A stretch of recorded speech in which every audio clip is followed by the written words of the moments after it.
उद्यापन के पवित्र पावन अवसर पर ये सत्संग भजन समारोह रखा गया है। यहाँ पधारे हुए दूर दूर से समस्त वैदिक विप्रों का स्वागत, वंदन, अभिनंदन। आज सत्संग की इस पवित्र पावन बेला में अभी पूर्व में हमारे महाराज श्री पूर्व वक्ताओं ने आपको सब कुछ कह दिया, कहने के लिए कुछ रह नहीं गया है। फिर भी दो शब्द आपके समुपस्थित रखता हूं कि ये सत्संग कब प्राप्त होता है और कैसे प्राप्त होता है। तो देखिए, ये एक जन्म का पुण्य नहीं है। जब हमारे जन्म जन्मांतरों के, कल्प कल्पांतरों के, युग युगांतरों के पुण्य पुंज सुकृत एकत्रित होकर के स्फुटित होते हैं, तब कहीं जीव के जीवन में ऐसा सत्संग प्राप्त होता है। एक जन्म नहीं, भाग्य का जब उदय होता है, भाग्योदय न बहुजन्म समर्जित है न सत्संग मम च लभते पुरुषौ यदा भई, तब जाकर के जो अनेकानेक जन्मों के भाग्यों का उदय होता है, तब जाकर के ऐसी भजन संध्या और ऐसा संतों का सत्संग का हमें सोअवसर प्राप्त होता है। किसी ने कहा, किसी ने पूछ दिया, बस ज्यादा नहीं, आज भजन संध्या है तो 1 ही मिनट में बोलूंगा।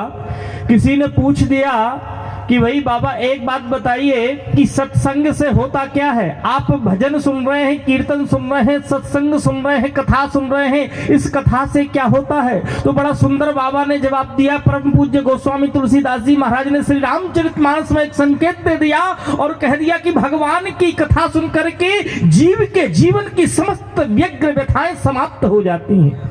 तो जनता ने प्रश्न कर दिया कि मुझे ये बताइए, आज तक भगवान का भजन सुन करके, भगवान की कथा सुन करके किसी जीव के जीवन की व्यग्र व्यथा समाप्त हुई, इस बात का कोई प्रमाण है क्या आपके पास? बड़ा सुंदर गोस्वामी तुलसीदास जी महाराज ने उत्तर दिया और कहा कि उस समय की बात है कि जब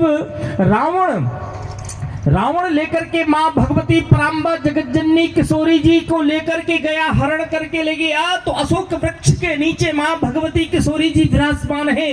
रावण रूपी समस्या सम्मुख खड़ी है। उस समय भगवान की कृपा रूपी अंजनी नंदन मारुति नंदन शून्यकंदन तुक भंजन आंजनेय केसरी नंदन वीरों के वीर महावीर अनंत बलवंत संत हनुमंत लाल जी महाराज ने जब रामचंद्र गुण वर्णय लागा, सुनतहि सीता कर दुख भागा। माने कहने का अभिप्राय, राम जी के गुणों का गुणानुवाद सुनकर के मां भगवती के दुखों का निवारण हो सकता है सत्संग से, तो हम और आप सर्वसाधारण जीवों का क्यों नहीं। इसलिए आज इतना पवित्र पावन ये अवसर है, ये सत्संग है, वो भी एकादशी और पूर्णिमा के उद्यापन का सत्संग।